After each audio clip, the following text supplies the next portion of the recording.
Ana ci gaba da tayar da jijiyar wuya tun bayan da shugaban Amurka Donald Trump ya tura katafaren jirgin ruwa mai jigilar jiragen yaƙi tekun fasha. A cikin makon jiya ne shugaba Trump ya buƙaci Iran ta shiga tattaunawar nan take kan batun shirinta na samar da makamin nukiliya. Hakan ya biyo bayan aikawa da katafaren jirgin ruwan yaƙi da Amurka ta yi a tekun fasha. Sai dai jagoran addini na Iran, Ali Khamenei, ya yi watsi da wannan yunkuri na Amurka, yana mai cewa irin waɗannan matakai ba sabon abu ba ne, kuma ya yi gargaɗin cewa duk wani farmaki da Amurka ta kai kan Iran zai iya haifar da yakin da zai bazu a gaba ɗaya yankin gabas ta tsakiya. Kazalika jagoran addinin ya yi gargaɗin cewa Iran za ta mai da martani mai ƙarfi ga duk wanda ya kai mata hari ko ya cutar da ita. Shakka babu.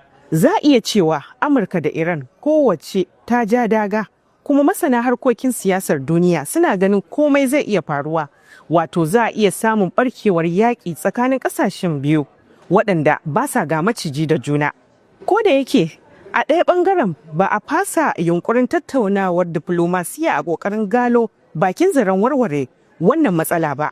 Kafin ta rikide ta zama wani babban yaƙi wanda wasu masana suke ganin yaƙin zai iya haifar da yaƙin duniya na uku. Ministan harkokin wajen Iran Abbas Taranci ya ce har yanzu ƙofarsa a buɗe take don tattaunawa kan batun nukiliya da Amurka, matuƙar za a dawo da yarda da aminci.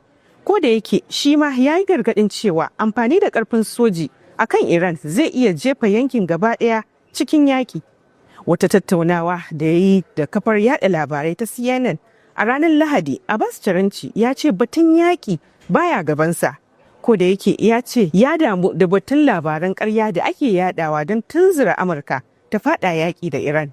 Ministan harkokin wajen ya ce Iran bata amince da Amurka a matsayin mai shiga tsakani ba, amma ya ce wasu ƙasashen yankin suna shiga tsakani kuma suna taimakawa wajen sake dawo da yarda da aminci ga teburin tattaunawar. Sannan ya ce Iran a shirye take ta gana da tawagar masu tattaunawa daga bangaren Amurka da fatan cimma yarjejeniya mai adalci, kuma Iran ta jingina shirinta na mallakan makamin nukiliya kamar yadda Amurka ta bukata.